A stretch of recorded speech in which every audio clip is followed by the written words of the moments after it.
there's not many places like this. Peru.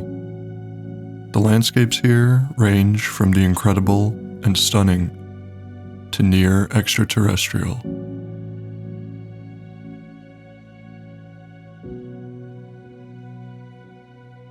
Home to one of the 7 wonders of the world, and so much more.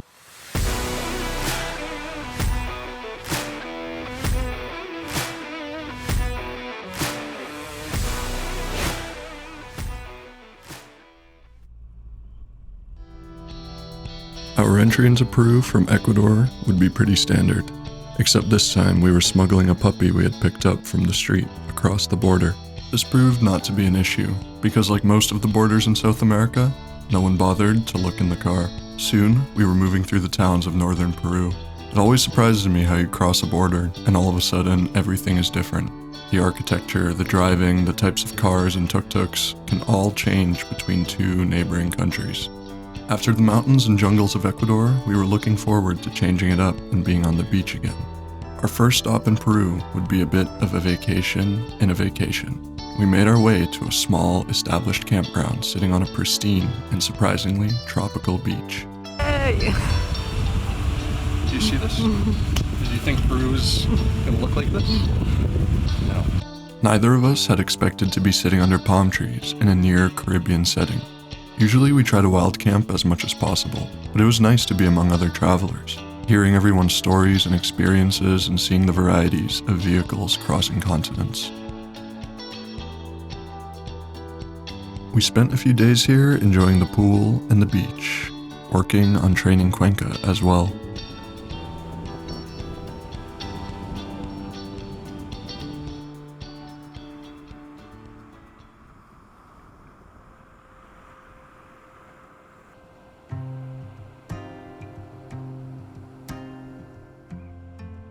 We made a plan on how we would make our way south through Peru, and after a few more preparations, we were back on the road. Peru's north coast is mostly desert, with fishing being the primary industry. We stocked up on some groceries and made our way towards the beach, where we planned to stay at a spot known as the Fisherman's Hut. To get there, we needed to air down, as the only access to this spot is via driving down the soft beach.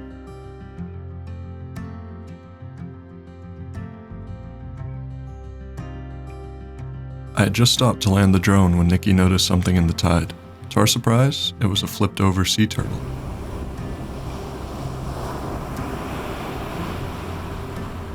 Luckily, it seemed okay and made its way back into the water. We never ended up staying at the Fisherman's Hut because we needed somewhere with a little less noise to work, but driving down the beach ended up being worth it after all. Driving further would take us into the town of Mancora, a popular surf destination both for Peruvian and foreign travelers. Peru is often said to have the best cuisine in South America, and we might have to agree. The ceviches and fried fish were a highlight of the coast. After getting some work done, we left the busy town of Mancora to find some more remote camping. As we made our way along the desert coast, we passed endless beaches tucked into the rocky coastline.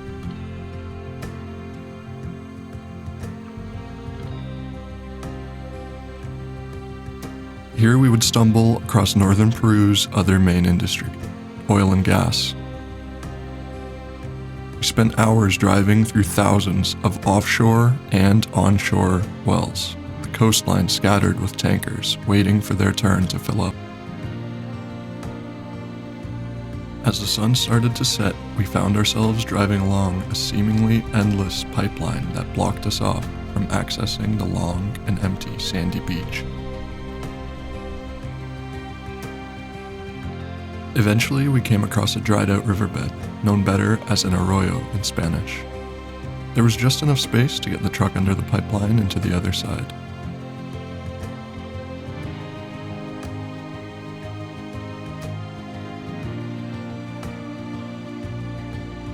Just like that, we were free to choose a spot along our own private beach. We We tucked in behind some sand dunes and had a quiet and peaceful night under a full moon.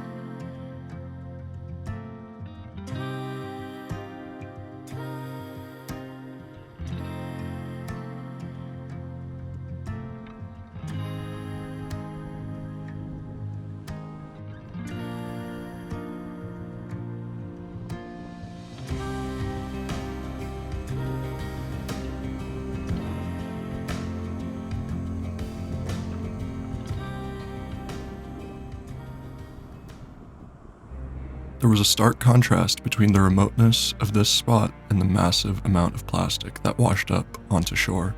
We filled a few bags, put them on the roof of the Land Cruiser, and after packing up camp, made our way further down the coast.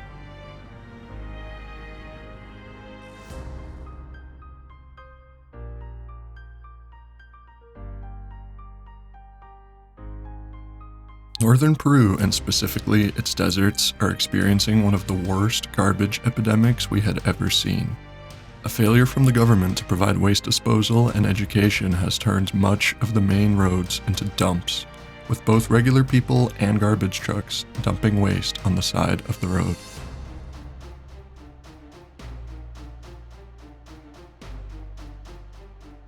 Colombia and neighboring Ecuador, in contrast, have very little litter and have made serious efforts to keep their countries clean, making the situation in Peru all the more surprising since it's a stronger economic power.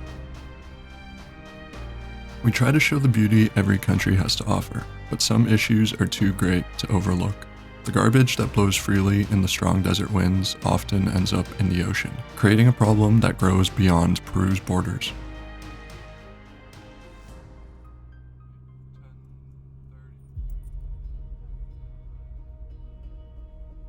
We cut inland, passing through the town of Pura to get Cuenca's first round of vaccinations and some more medicine for her. We filled up our drinking water and made our way into a desert lagoon.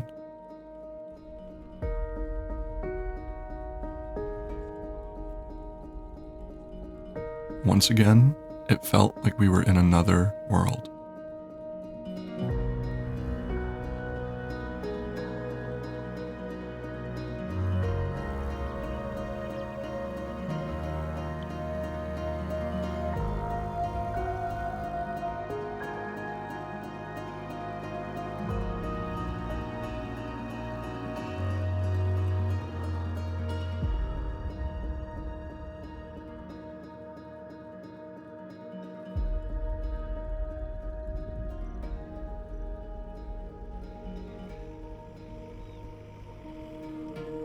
We left this incredible oasis for flamingos, passing through salt flats on our way to a peninsula that we could find very little information on, near Port Bolivar.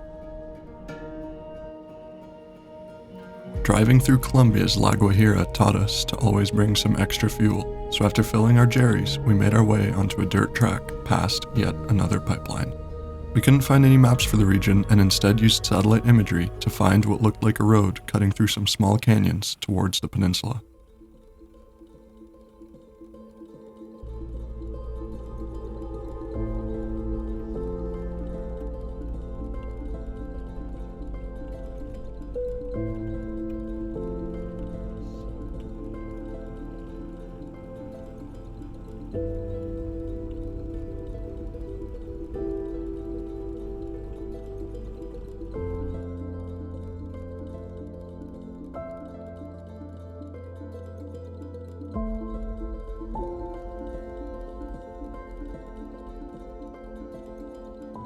A final set of switchbacks would take us out of the rocky hills and reveal the Pacific Ocean.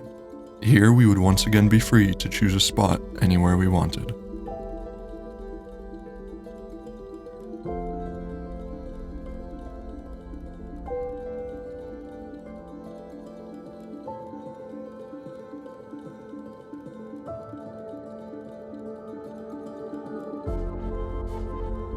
The trails leading around this protected nature reserve would vary from dirt roads to tracks through the sand and sections of open, sandy beach.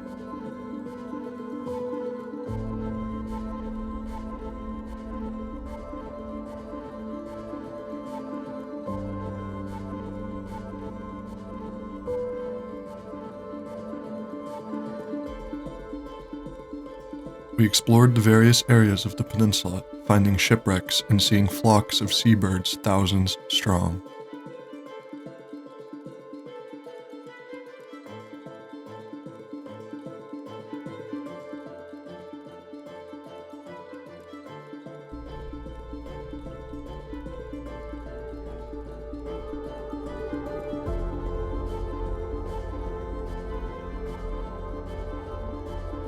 The coastline here was as beautiful as any we had ever seen.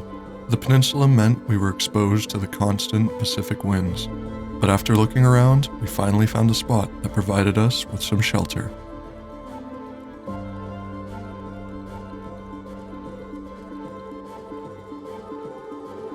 Little did we know we had parked across from a rock covered in sea lions.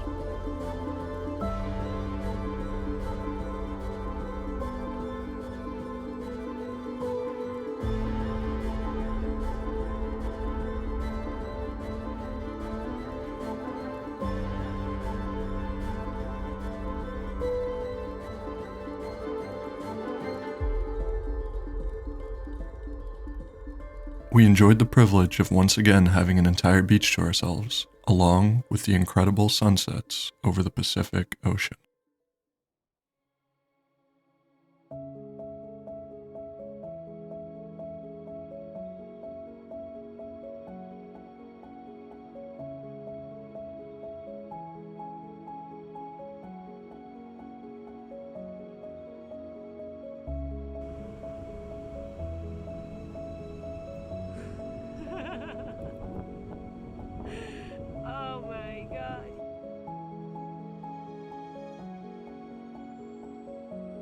Even this remote peninsula wasn't safe from the enormous amounts of plastic being brought in by the tides.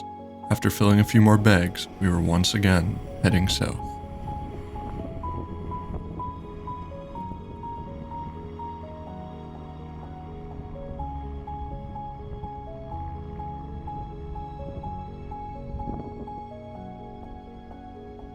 These perfectly straight highways would take us through the towns of Chiclayo and Trujillo, providing the last of our desert camping opportunities before we cut inland.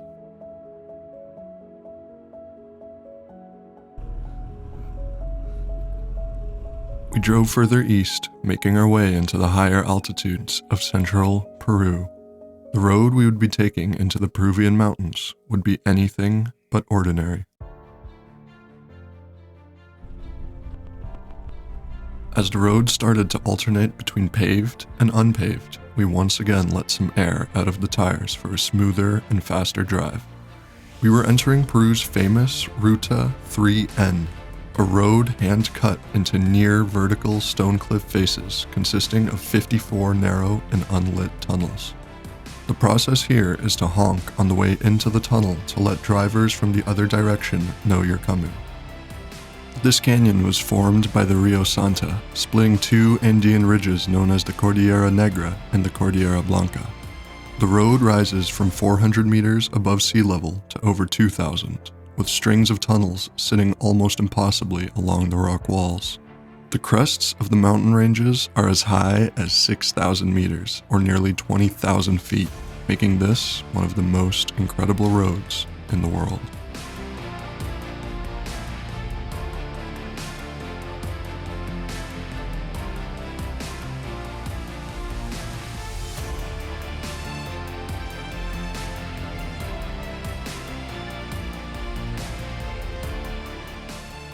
This road would end up taking us to the town of Caraz, situated at 2,200 meters above sea level and just outside of Peru's famous Huascaran National Park.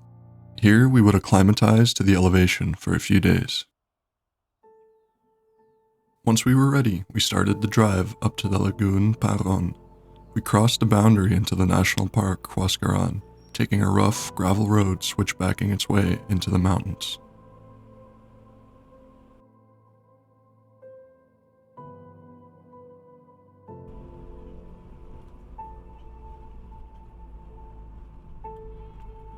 Taking the advice of other travelers, we decided to camp at the base of the trail to acclimatize a little more. We were camping at 4,100 meters, or just over 13,000 feet, It was cold, and the elevation made it difficult to sleep. Around us were glacier peaks and waterfalls, sitting at over 20,000 feet. In the morning, we made our way further up the road. You used to be able to camp directly at the lagoon until a landslide had blocked the road. A series of makeshift bridges would now be the only access to cross the landslide.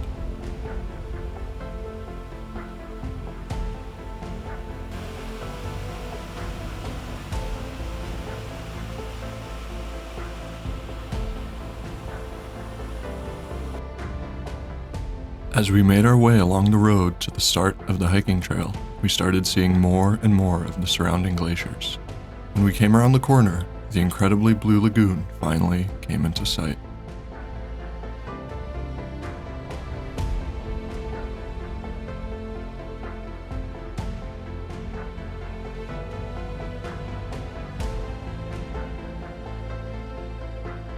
The Lagoon Paron is the largest lake in the Cordillera Blanca. It gets its vibrant turquoise color from the high amounts of lime that dissolved in the water.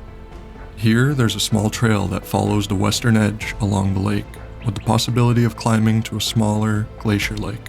That route, however, would take nearly 10 hours round trip, and with Cuenca being only a few months old, we elected to do the short walk along the edge of the lake instead. On the way back, we crossed the landslide once again, before heading towards Huascaran National Park's main entrance. As we were driving down the main road of the park to the only designated camping area, we came across a couple we had met weeks earlier at the Swiss Wasi campground. We joined awnings and had a great evening together, hiding from the cold and the rain. Luckily, the weather had cleared up in the morning because we were at the beginning of a high elevation loop that would cross the Cordillera Blanca twice. It seemed new views revealed themselves with every switchback as we drove up the mountain. Soon we were looking down at the lime-dense lakes we were camping at the night before.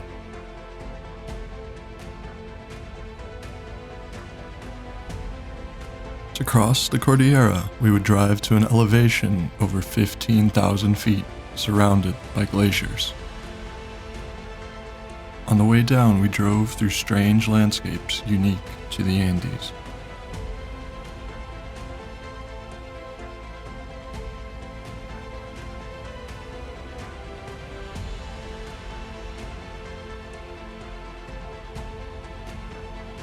As we passed through small mountain villages, we realized that unlike the deserts, there was no litter here at all. The municipalities put out makeshift garbage cans for people to use, and both the roads and towns were pleasantly clean. After hours of driving, we made camp next to a river. The next day, we would be heading back over the Cordillera towards the city of Huaraz.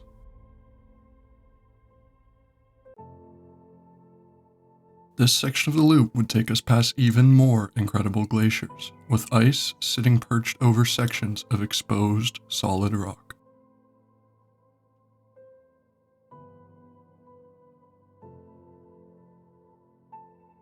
The road here was relatively new, shortening the drive from Chacas to Carhuaz by nearly 7.5 hours. To achieve this, Peru would build a 1,348 meter long tunnel at an elevation of almost 15,500 feet. This is the longest tunnel in Peru, and up until a few years ago, it was the highest in the world.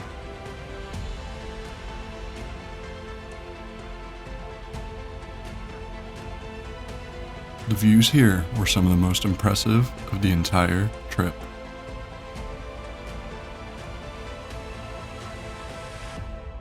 Eventually, we found our way to the city of Huaraz. While it was originally founded in the 16th century by Spanish invaders, today not much of colonial Huaraz remains. In 1970, the city was partially destroyed by one of the most devastating earthquakes of all time, causing landslides and avalanches in the nearby towns of Yungay and Ranrahirca. An estimated 70,000 people were killed. In Huaraz, we stayed at a family's campground known as Marian Wahi. The hosts were really friendly and helped us out with information on the area, as well as getting some materials to build some shelves into the back of the truck.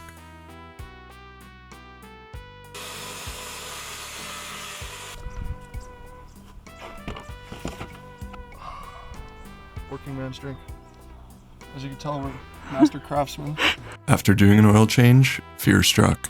The 3 dogs on the property were covered in various amounts of diesel oil. These dogs were sleeping under the truck pretty often, but the catch can looked like it hadn't spilled a drop. After scratching our heads for a few minutes, we decided to go tell the owners we had somehow spilled oil on their dogs. Turns out, they were actually using old diesel oil to treat rashes that the dogs get, and it was just a coincidence. Huascaran National Park is huge. You can easily spend weeks there doing various hikes and climbing mountains. But we were preparing to head to Peru's capital city, Lima, to pick up a friend who would be traveling with us for a few weeks.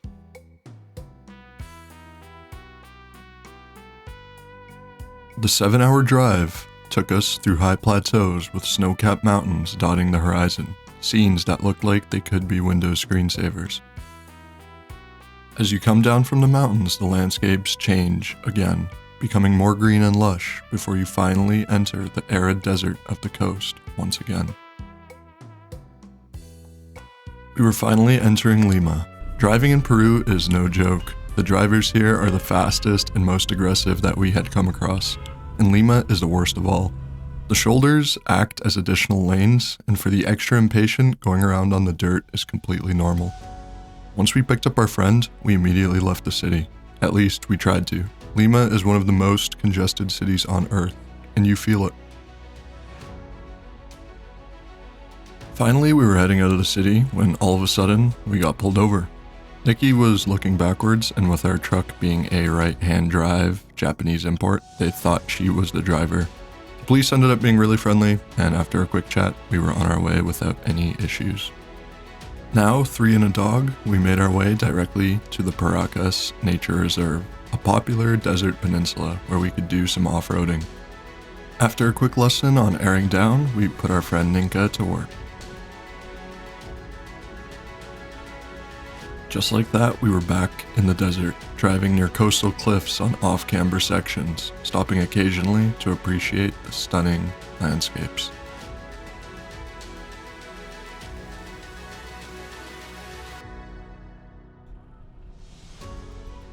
We spent the day driving over sand dunes and stopping at beaches before finding a place to set up camp for the night. The next day, we would be heading to the southern portion of the reserve to see something pretty incredible. We drove through swaths of open desert and past small fishing communities with groups of flamingos along the way. Finally, it came into view, a road passing between a hot pink salt pool and a green lake. We had read about this place, but didn't expect it to be so vibrant. The coast here was mostly rocky, but we were determined to have one last good beach camp before heading back into the mountains. After looking at the maps, we found a warning for a steep descent that acted as a shortcut, heading down an enormous sand dune. So of course, we decided to drive it.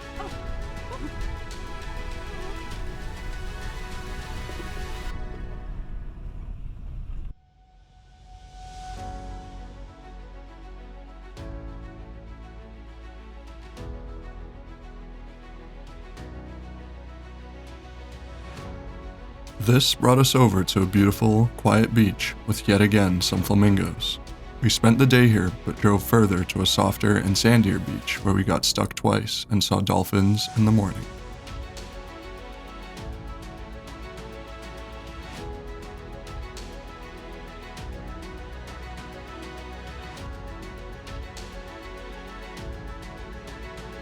Over the next few weeks, we would drive past the Nazca lines, camp across from one of the highest sand dunes in the world, Cerro Blanco.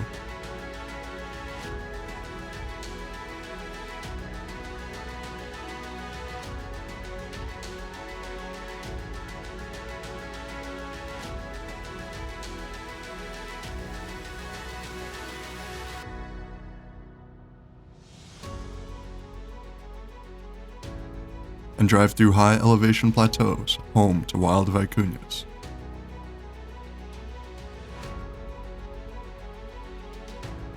We would take one of the most beautiful back roads we had ever seen to the famous Machu Picchu as well. Except only this handful of drone footage would survive, because once we got to Cusco, our truck would finally be broken into. This is the thief walking away with bags full of our things. At this point, we had been on the road for nearly a year and a half. It was a bright sunny day, and we left the truck parked on the street in front of a school for about 45 minutes while we got some paperwork done for Cuenca at the vet. When we came back, I could immediately tell the lock was pushed in on the driver's door. 2 cameras and Nikki's laptop were gone, along with all of her bras and underwear.